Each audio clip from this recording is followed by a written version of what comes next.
De lo que trata mi charla del día de hoy es de una propuesta que he venido construyendo recientemente acerca de cómo podemos valernos del espacio público y de la ciudad para formar al ciudadano. Tradicionalmente las investigaciones o los estudios sobre la ciudad tienen una visión pesimista. Durante muchos años se investigó cómo se asociaba la vida en la ciudad con las enfermedades mentales, cómo el crimen estaba dominando las ciudades, se segregaba a las mujeres de los espacios públicos. La investigación se centraba en los accidentes automovilísticos que sufrían las personas por vivir en la ciudad.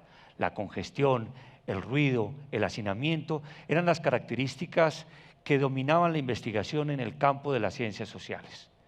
Encontramos, por el contrario, en los últimos años un gran optimismo para ver la ciudad como un lugar de formación del ciudadano, de experiencias novedosas, de posibilidades de crecimiento personal.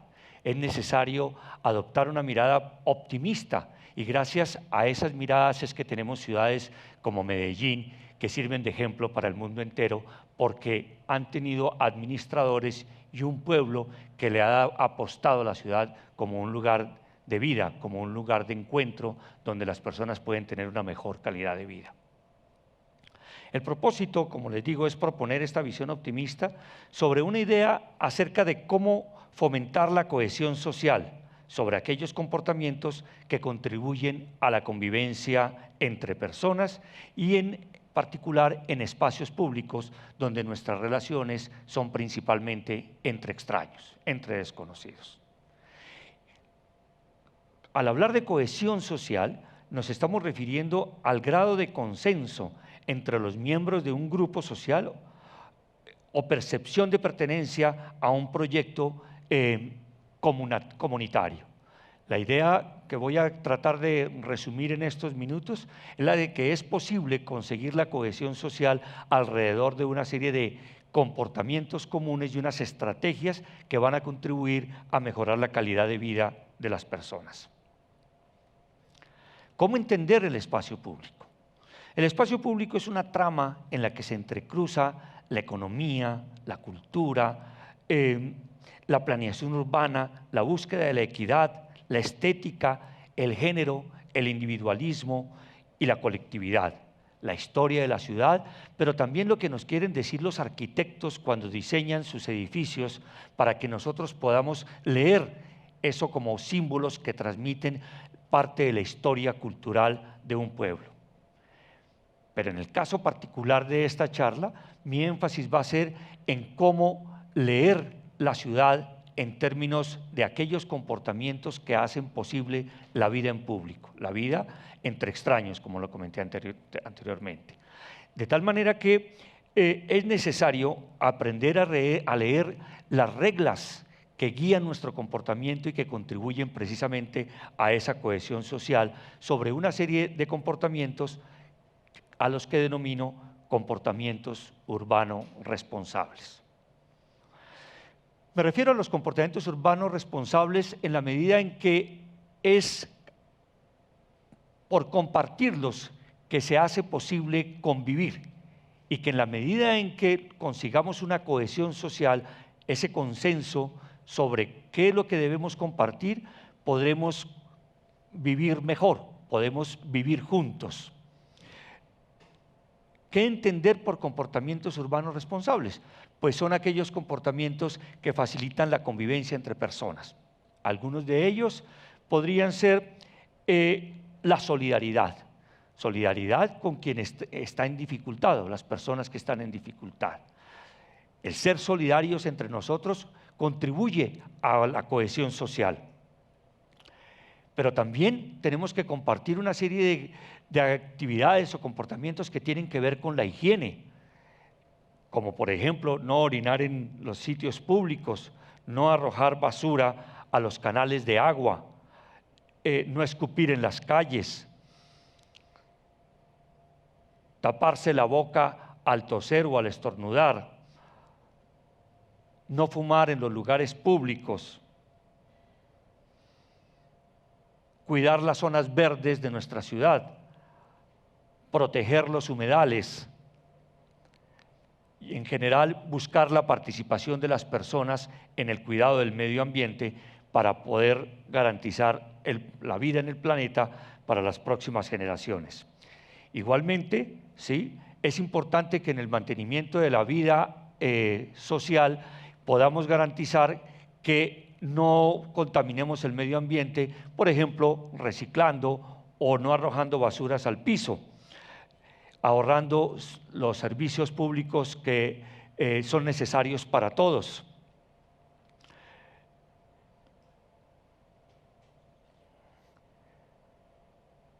Pero, ¿cómo conseguir que se presenten este tipo de comportamientos urbanos responsables?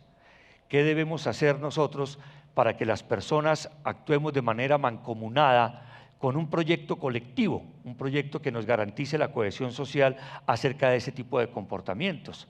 Sabemos que es necesario darle paso a las ambulancias, al carro de bomberos, pero también es indispensable que contribuyamos a la movilidad de la ciudad y que hagamos uso de la bicicleta, por ejemplo, o que no saquemos el vehículo cuando sea innecesario. Este tipo de comportamientos muchas veces atentan contra la vida de las personas. Muchas de las conductas que presentamos como peatones ponen en riesgo nuestra seguridad personal, la de otros individuos, ¿sí?, y obviamente tienen efectos negativos sobre la sociedad, sobre nuestras familias. Varias de estas situaciones trascienden, digamos, la seguridad individual o los perjuicios individuales y más bien afectan a la comunidad. El deterioro, por ejemplo, de los monumentos a través de grafitis que muchas veces las personas no logran entender y que solamente tienen significado para unas minorías. Seguir las normas de tránsito, por ejemplo, es parte de los comportamientos urbanos responsables que todos debemos adoptar para protegernos y proteger a los demás y en general para poder convivir en la ciudad. Las exhibiciones en público también a veces molestan a las personas. Pero ¿qué hacer? ¿Cómo enfrentar esta situación? ¿Cómo conseguir que haya ese consenso o esa cohesión social? Sin lugar a dudas, ha habido experiencias muy interesantes en varias capitales del mundo. La experiencia, por ejemplo, de cultura ciudadana en Bogotá, lo que ustedes han venido desarrollando en Medellín en los últimos años, han contribuido de manera muy importante a generar experiencias educativas y a formar ciudadanía, ¿sí?, con resultados bastante positivos en cuanto a la formación cultural del ciudadano. Las personas han logrado apropiarse de la ciudad y han participado activamente contribuyendo realmente a formar una cultura ciudadana, ¿sí? Sin embargo, muchos de este tipo de efectos que han generado las enseñanzas de estas políticas gubernamentales no han tenido perdurabilidad en el tiempo, han desaparecido. Quizás en buena parte porque se han constituido en campañas que no logran transformar realmente la cultura, no han logrado cambiar el comportamiento del individuo de tal manera que se consiga su sostenibilidad en el tiempo, ¿sí? Cómo se aprenden estos comportamientos urbanos responsables y cómo garantizar su sostenibilidad en el tiempo es el reto que muchos de los administradores de las ciudades han enfrentado desde que se mostró el interés por hacer del espacio público un escenario de investigación. Muchas de las reglas que mantienen esas prácticas sociales, ¿sí?, tienen generalmente que normatizarse Y aún así, por más de que se constituyan en normas que hacen que los individuos sean sancionados en caso de no cumplirlas, no se logran instaurar en las personas. Se requiere, por ejemplo, muchas veces de la presencia de la autoridad para que esas normas se cumplan, ¿sí? Entonces, si no está el policía presente, la norma no se cumple. A finales de los años 60 se presentó en Montreal un paro de la policía. Y la policía dijo que no iba a trabajar, es decir, que no iba a vigilar a los ciudadanos ni a la ciudad. Como consecuencia de eso, la sociedad se desbarajustó.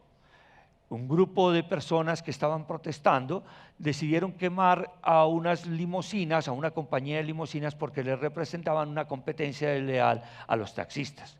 Muchas personas salieron a la calle y rompieron las vitrinas para robarse los artículos que se exhibían en los almacenes, ¿sí? Tuvo que venir el ejército de Canadá a controlar la ciudad. Eso generó una gran preocupación en los administradores de la ciudad, no solamente en Montreal, sino en muchos países del mundo, porque nos empezamos a preguntarnos si realmente las personas no éramos capaces de autorregularnos, si necesitábamos de la autoridad permanentemente para controlar al ciudadano.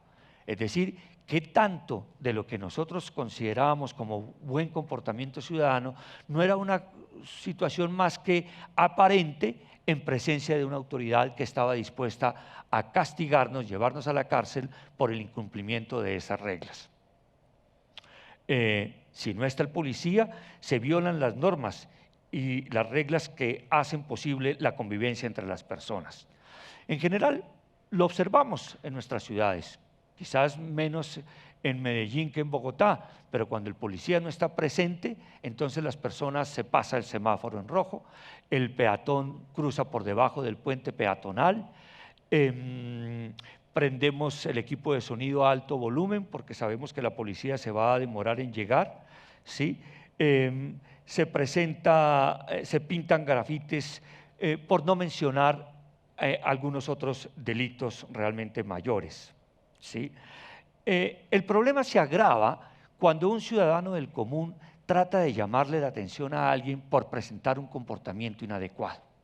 En un estudio reciente que hice en Bogotá, le pregunté a las personas cuál era la reacción que recibían de un individuo cuando esta persona entrevistada le llamaba la atención acerca de por qué no recogía las heces de sus perros, o por qué se pasaba el semáforo en rojo, o por qué le pedía que bajara el volumen al vecino. El 76% de las personas respondieron que la reacción de esa persona cuando se le llamaba la atención era agresiva.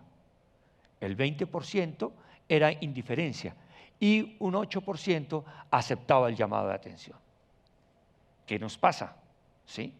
Deberíamos estar más dispuestos a aceptar el llamado de atención, pero quizás la explicación pueda estar en que realmente no hemos aprendido a autorregularnos y que es necesario de la presencia de la autoridad o de la policía para el acatamiento de las normas. Ese es un asunto que requiere ser investigado desde la perspectiva de los científicos sociales. Cuando hablamos de ciencia no solamente nos referimos a los astrónomos, ni a los químicos, ni a los biólogos. Los científicos sociales del campo de la antropología, la psicología, la pedagogía, las ciencias de la comunicación, el derecho, hacemos nuestro aporte a la sociedad al investigar precisamente cómo es que las personas se comportan, bajo qué condiciones están dispuestas a acatar, en este caso particular, unas reglas que contribuyen a la convivencia. Los invito a que ustedes exploren la sala de la mente en el Parque Explora, porque allí ustedes pueden darse una idea de lo que hacemos los científicos que estudiamos el cerebro y la conducta, ¿sí? Eso es un campo que ha venido llamando la atención de cientos, si no miles de personas en nuestro país y en general en el mundo entero. Son cada vez más las personas que deciden estudiar psicología, antropología, sociología, porque hay el interés por tratar de entendernos a nosotros mismos, y es importante que lo hagamos ahora desde una perspectiva científica. ¿Qué hace entonces? Es la pregunta que nos hacemos los científicos, que un ciudadano se autorregule y no depende de la presencia de la autoridad. Para que esta autorregulación sea común a todos, a toda la ciudadanía, es importante que miremos cuáles son los mecanismos por los medios de los cuales aprendemos un comportamiento y se mantiene ese comportamiento, ¿sí? ¿Por qué el rechazo al llamado de atención del vecino, del conciudadano? Los medios informaban hace algún tiempo, ¿sí?, del asesinato de una persona en una estación de Transmilenio porque le había llamado la atención a otra persona por estar orinando. Esta persona se devolvió de forma muy agresiva y lo apuñaló y lo mató. En un bar en Alemania, un señor, bueno, en Bogotá también sucedió, le llamó la atención a otro porque estaba fumando en el bar. No tuvo ningún cuidado en sacar un revólver y matarlo, porque le estaba llamando la atención. Y en Alemania, una persona de la tercera edad fue golpeada por un grupo de vándalos porque les reclamó que no fumaran en el metro. ¿Sí? En el metro estaban fumando. Les reclamó y le dieron una paliza que llevaron al señor al hospital.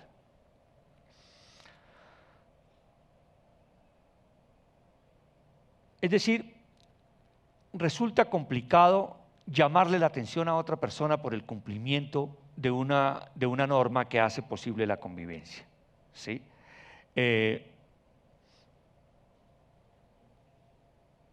Este tipo de reacciones hacen pensar sobre la necesidad de que debemos investigar de qué forma podemos hacer posible esa cohesión social, de qué manera podemos conseguir un pacto social, ¿sí?, que garantice que podamos tener una convivencia en la ciudad y en particular en los espacios que son comunes a todos, pero que son caracterizados precisamente porque los compartimos con extraños. En nuestras familias, en nuestros colegios, en las universidades, las situaciones son más fáciles de manejar porque digamos que la institución tal como escenario compartido permite una mayor regulación de nuestras formas de actuar. Pero no sucede igual en las calles porque no nos conocemos entre nosotros. La propuesta que he venido desarrollando recientemente consiste en crear o conseguir esa cohesión social a partir del establecimiento de una relación interdependiente entre los individuos para garantizarles que haya un resultado común benéfico para los individuos que sea mayor que los beneficios individuales. Voy a tratar de explicar esa tesis.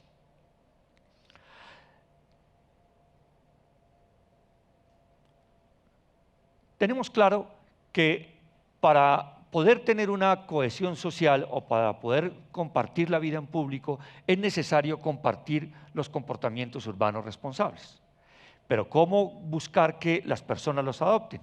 La idea es tratar de establecer una relación interdependiente entre los individuos alrededor de esos comportamientos, pero para garantizar esa relación interdependiente es necesario hacerle ver a ese grupo de individuos que al trabajar de manera colectiva pueden tener un beneficio que representa un mayor valor que actuar de manera individual.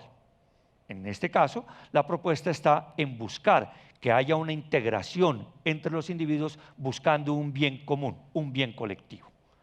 Y para que me lo entiendan, quisiera utilizar algunos ejemplos. Un equipo de fútbol.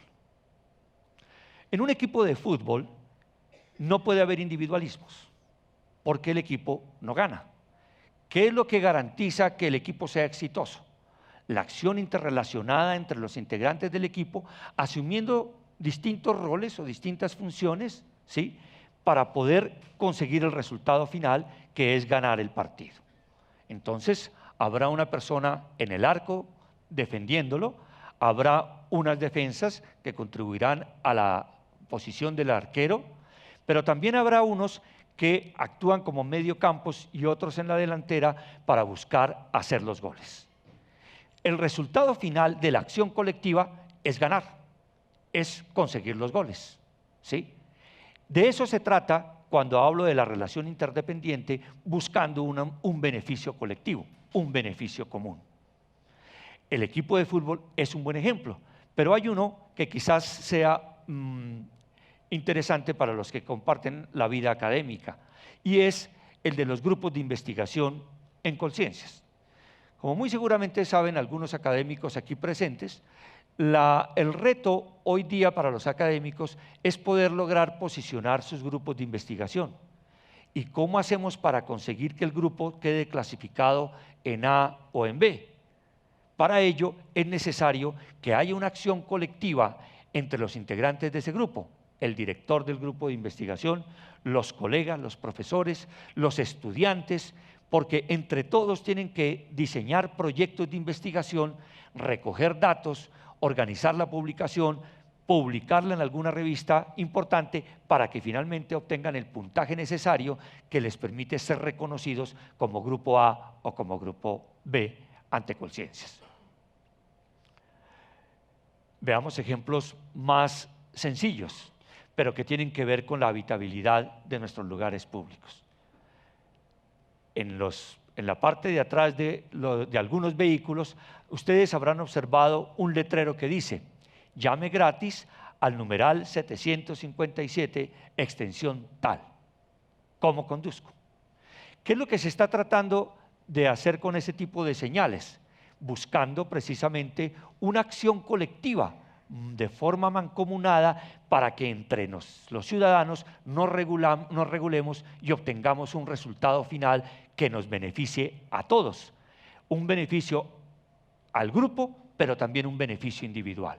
¿Qué estamos evitando? Estamos evitando accidentes, estamos evitando muertes, pero ¿gracias a qué? A la acción colectiva entre los individuos. Ese es un ejemplo de lo que podríamos hacer en los espacios públicos. En los noticieros, por ejemplo, hay una sección de alguno de ellos que dice: no se quede callado, denuncie. Y se invita a la ciudadanía para que hagan llegar sus videos, ¿sí? De tal manera que al ser la persona publicitada por presentar un comportamiento inadecuado, se empieza a regular. Y en la medida en que nos sintamos de cierta manera observados, seguramente nuestro comportamiento se va a ir ajustando a lo que la sociedad desea. Uno de los factores principales que motivan nuestro accionar como individuos es la regulación social. Si muchas personas no le tienen miedo a un parte que le coloca el policía de tránsito, sí le tienen miedo a la censura social. Somos muy sensibles tanto a la censura como al reconocimiento social. En la medida en que nosotros garanticemos buscar una cohesión social alrededor de un beneficio colectivo, seguramente vamos a conseguir más fácilmente que se adquieran los comportamientos necesarios para garantizar la convivencia. En una ciudad europea, que no recuerdo ahorita en este momento, se está haciendo una experiencia fabulosa que pienso yo que podría adoptar Medellín, porque Medellín es la pionera en todas estas cosas. Hay una obra de arte en el centro de la ciudad que se ilumina de distintos colores, pero el color depende del estado de ánimo de los ciudadanos. ¿Cómo hacen eso? Le preguntan permanentemente a varios ciudadanos a distintas horas del día cómo se sienten, y esa información inmediatamente la transmiten a una red de datos y se expresa en esta obra de arte en el centro. Y así se puede ver el estado de ánimos de los ciudadanos en distintos momentos del día. Si están tristes, si están contentos, ¿sí? Y en fin, ¿qué otro tipo de emociones podrían reflejarse a través de los colores? ¿Qué nos está mostrando eso? Que la acción colectiva tiene un resultado. Entiendo, me decía hoy uno de los conductores que me traía del hotel hacia acá, que en Medellín también tienen un programa similar para detectar los huecos. Entonces informan a una red donde hay huecos en las calles, ¿sí? Y eso hace que inmediatamente los servicios de la ciudad atiendan las necesidades de los conductores frente al riesgo que representan los agujeros en la ciudad. En Sao Paulo y en Curitiba hay una experiencia también parecida. En las terminales de transporte, tanto de buses como aéreos, se registra cada cierto tiempo, 1 hora, 2 horas, no sé exactamente con qué tiempo, la cantidad de impuestos recaudados en la ciudad. ¿Sí? Si nosotros pudiéramos ver, en términos de la hipótesis que les estoy proponiendo, de qué manera nuestros impuestos se gastan y en qué se gastan, con toda seguridad estaríamos más dispuestos a pagarlos y hacer nuestra declaración de renta.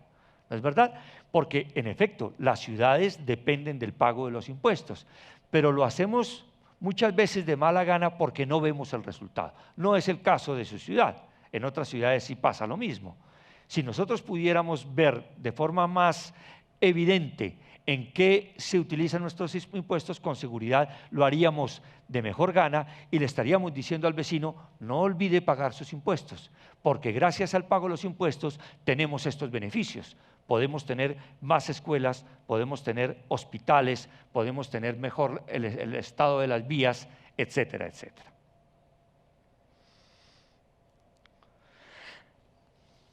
¿Cómo lograr esta autorregulación? Es decir, cómo conseguir que nos empecemos a autorregular y busquemos esos beneficios comunes. ¿Y qué papel juega el espacio público en el aprendizaje y mantenimiento de una práctica social como las que he denominado comportamientos urbanos responsables? Una idea consistió en poner a prueba esta hipótesis de la cual les estoy hablando, en el marco de una señalética urbana en algunos sectores de la ciudad de Bogotá. ¿Sí? Así como existe una señalética para el tránsito o para la movilidad, la idea consistió en diseñar una señalética que promoviera comportamientos urbanos responsables. Pero no cualquier señalética.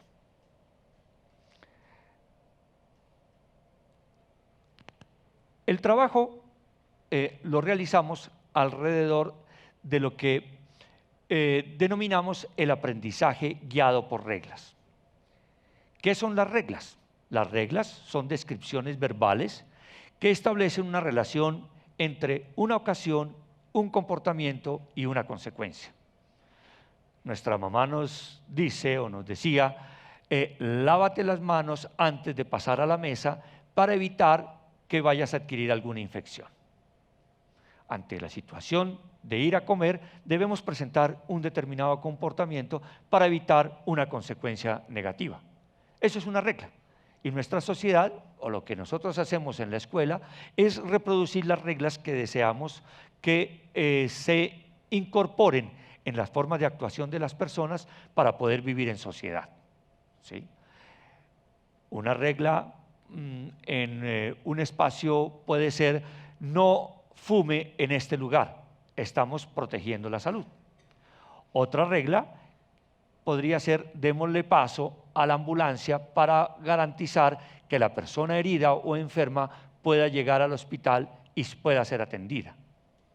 Nuestro comportamiento en gran medida está regulado por reglas, no necesariamente por las consecuencias inmediatas que produce el comportamiento, sino que principalmente como seres humanos nos guiamos es por reglas.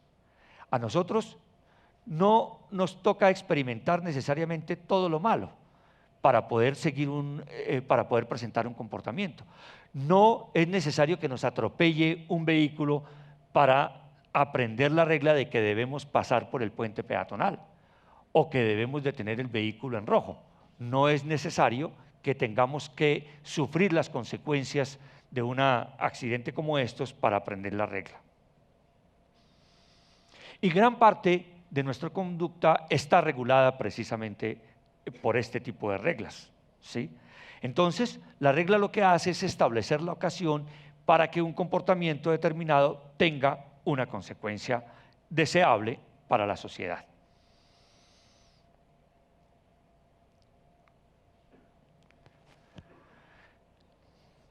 La experiencia consistió en diseñar la señalética a partir del tipo de comportamientos que habíamos observado en 2 ciudades que afectaban la convivencia entre las personas. La hipótesis que formulamos como científicos, que es la de la cohesión social, a partir del resultado que produce actuar de manera mancomunada, la pusimos a prueba como investigadores, como científicos sociales. ¿En qué consistió? Le pedimos a unos diseñadores gráficos que diseñaran una simbología que representara aquellos tipos de comportamientos que nosotros habíamos observado en una línea de base que afectaban, digamos, la convivencia en los espacios públicos. Entonces diseñamos unos símbolos para distintos tipos de comportamientos que habíamos observado en un periodo de 2 o 3 semanas. Esos comportamientos tenían que ver con cruzar la calle por lugares no indicados, por ejemplo, cruzar la calle entre los carros, cruzar la calle con los audífonos, cruzar la calle haciendo uso del celular, personas arrojando basuras, conductores estacionando sus vehículos en distintos sitios no apropiados, como por ejemplo ubicarlos sobre los andenes, ¿sí? Peleas callejeras. Y entonces lo que hicimos fue diseñar esa señalética. El primer estudio que adelantamos en Cúcuta lo hice con una estudiante de la Universidad Piloto de Colombia, Margarita Contreras. Ella es la directora de Camacol y gracias a su gestión conseguimos que este tipo de estructura que se llaman mogadores, que se utilizan principalmente para hacer publicidad de los almacenes, fueran utilizados por 2 o 3 semanas, no recuerdo exactamente el tiempo, para presentar precisamente la señalética sobre aquellos comportamientos que eran deseables en la ciudad, en una avenida principal de la ciudad, como es la Avenida Cero.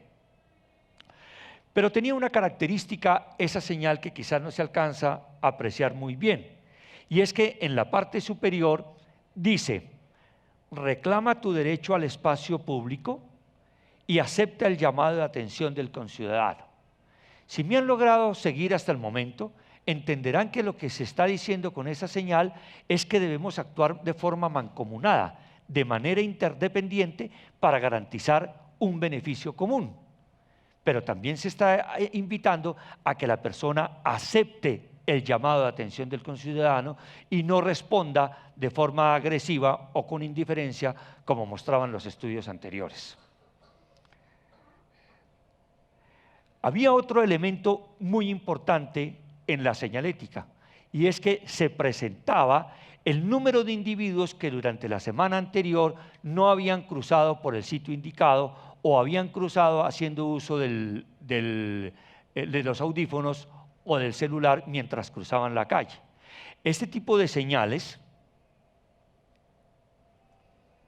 como estas que ustedes pueden ver aquí, actúan precisamente sobre el grupo, al indicar el número de personas que incumplen la norma o que la están cumpliendo en el caso del comportamiento deseable.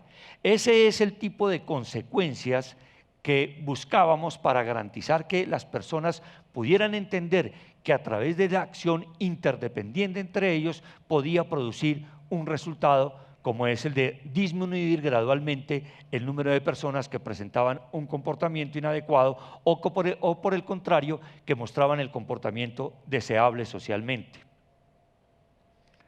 Estos son algunos otros de los ejemplos que seguimos para diseñar esa señalética tanto en Cúcuta como en Bogotá. En Bogotá lo hicimos apoyados por la Fundación MAFRE, fundación que financia proyectos de investigación que tienen que ver con la seguridad ciudadana. En este caso, se ve mucho más claro el mensaje que queríamos transmitir. Un mensaje orientado precisamente a promover la acción colectiva entre los individuos y a producir resultados.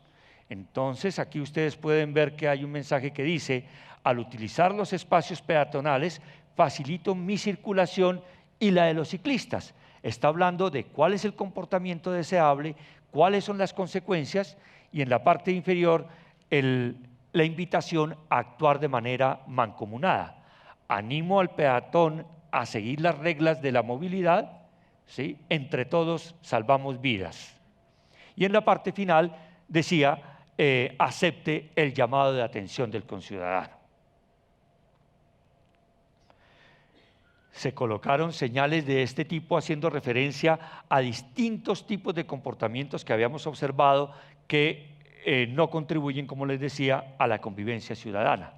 Durante varias semanas estuvimos tomando datos sobre la cantidad de personas que presentaban un comportamiento inadecuado o el comportamiento adecuado, lo representábamos en esta señalética y finalmente dábamos los resultados semanalmente para tratar de hacerle ver al transeúnte de qué manera o de qué tan efectivo venía siendo el procedimiento.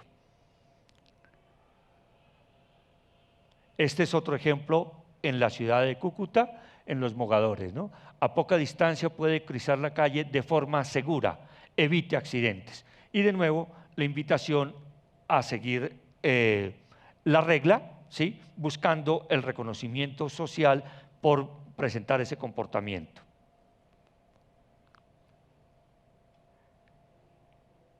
¿Qué nos muestra esto?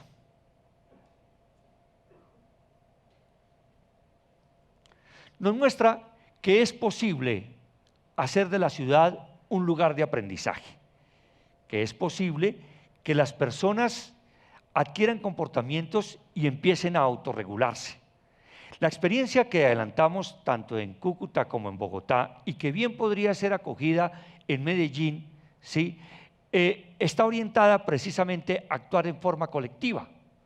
Ustedes, a diferencia de las otras ciudades, tienen una característica muy importante culturalmente, y es que actúan como grupo, piensan como grupo. Decimos allá en el interior, decimos en Bogotá, es que los paisas son regionalistas, ¿sí? Y con eso lo que queremos decir es que se sienten identificados con la ciudad. La identidad es un elemento importante para poder aceptar una propuesta como estas. Las personas, cuando no se sienten apropiadas de la ciudad, cuando no se sienten parte de ella, podrían mostrar mayor resistencia. En alguna oportunidad en la que socialicé este trabajo, alguien me dijo, mire, eso no le funciona muy bien en la costa, porque el costeño, no sé si sea cierto, es una persona irreverente, que no acepta normas, que no le gusta que le impongan normas, ¿sí?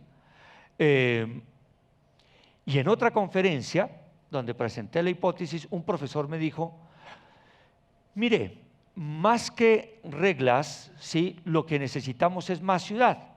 Y me dijo, vaya a Medellín para que usted vea cómo es tener más ciudad.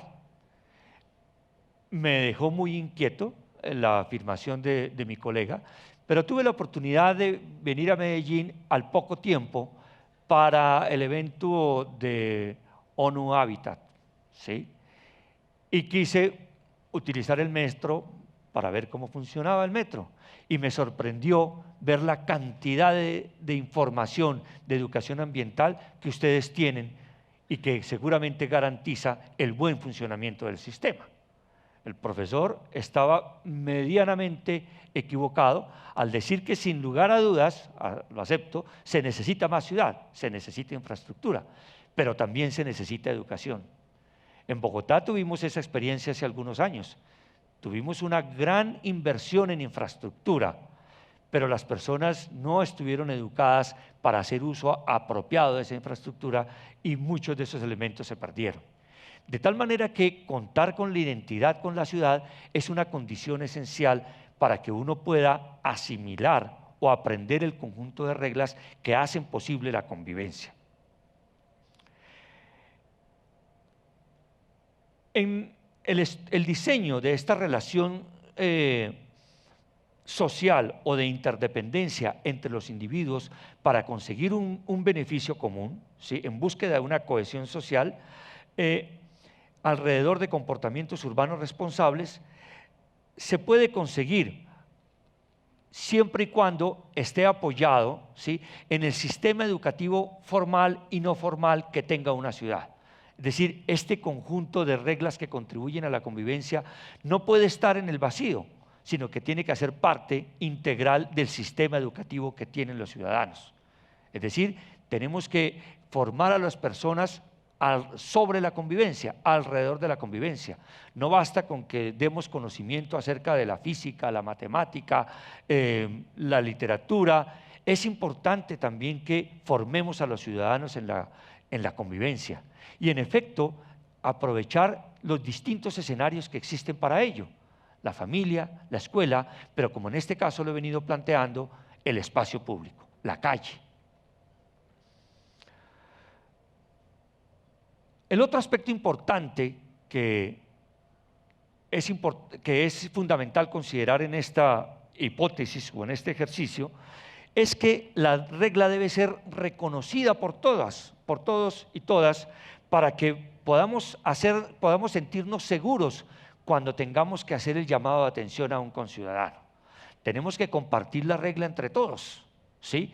Y la regla debe ser reconocida, es decir, debe haber una difusión de cuáles son las reglas que contribuyen a la convivencia entre las personas, para que cuando yo le diga a una persona: por favor, recoja las heces de su perro, esta persona esté más dispuesta a acatar el seguimiento de la regla porque la reconoce como tal.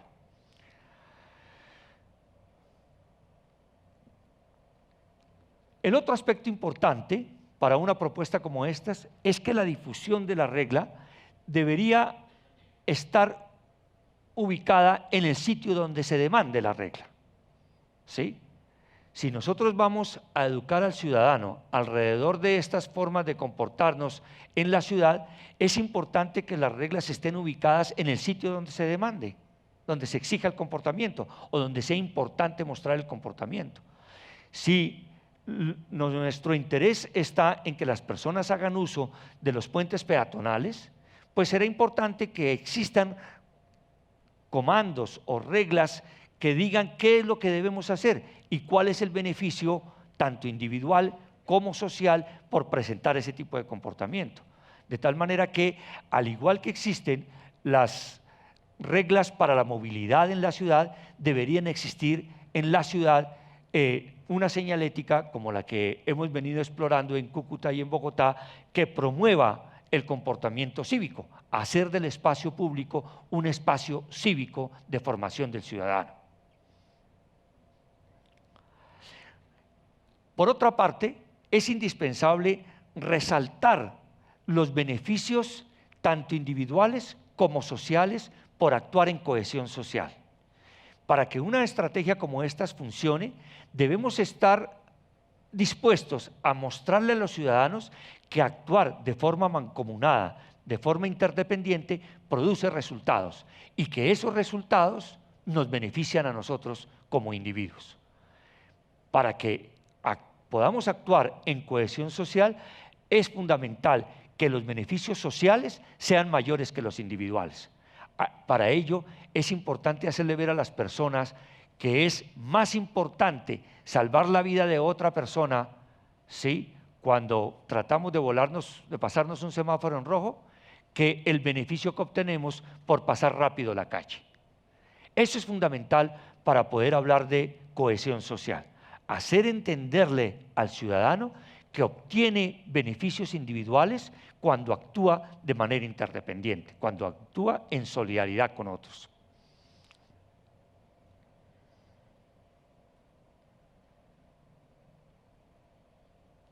Es decir, no basta con actuar de manera interdependiente entre los individuos, sino que es necesario, ¿sí?, que se vean los beneficios de esa acción colectiva. Experiencias como estas nos permiten ver de qué manera podemos seguir explorando la posibilidad de hacer investigación social en la ciudad. La ciudad ya no puede ser vista como el escenario de conflicto, como el escenario donde nos da miedo salir. Es importante ver la ciudad en su potencial educativo, la gran capacidad que tiene la ciudad para educar a las personas, pero no solamente por la existencia de los museos, los centros culturales, las iglesias o los escenarios deportivos.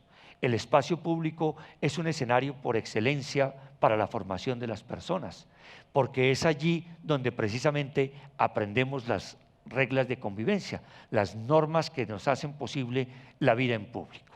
Muchísimas gracias.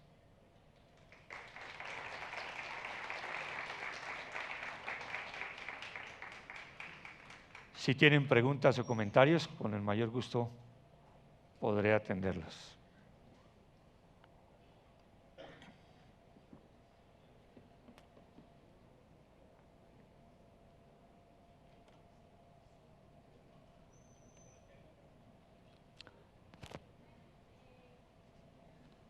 Por ahí debe haber un micrófono.